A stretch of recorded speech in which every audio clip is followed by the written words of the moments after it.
Hey, this is Anthony Carey, Function First. Today I want to share with you one of the exercises from my book, The Pain-Free Program. Also an exercise many of you might have done as part of your program. And it's also an exercise that is very safe that you may want to consider mixing into something you might be doing already, or even potentially referring to a friend or family member that could benefit from it. What we're going to do is called the static wall or wall hamstring stretch, where we add femur rotation. So femurs are your thigh bones. The value in being able to get your thigh bones to rotate is because your hip joints are designed to rotate. And when we don't rotate well from here, often the body will transfer that responsibility to the next segment up, which is the lower back.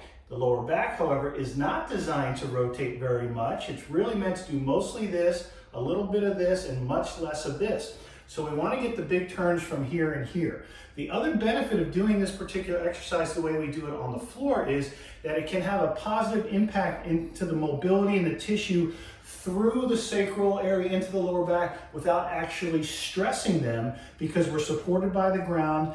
We're disengaging all those muscles because gravity's got us nice and flat, and then we're going to do the work and create the length of the tissue through the legs with the movement we get here. So try this out. I'll share with some of the modifications that you can use it, but it's a great exercise for disassociation of the hips and the pelvis from the rest of the body and getting them to do their things properly. So the first thing I want to share with you is how do we get into it. What a lot of people do is they kind of put their legs up the wall and try to shimmy all the way up with their buttocks sliding on the wall.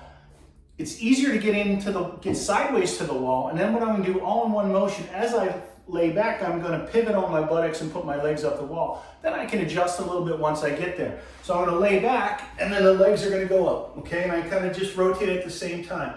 Now, the most important thing for this exercise is not that I'm all the way against the wall. The most important thing is that I feel tension, but I also feel really well grounded. My low back, pelvis, sacrum are all on the floor. So if that means I'm up against, I can do that, that's great. If it means I'm back a little bit, that's okay too. The other important thing that we're going to do is I'm going to contract my quadriceps. I'm going to push the back of my knees towards the wall, and then I'm going to pull my toes towards me. That does tension up the whole backside, puts that stretch on.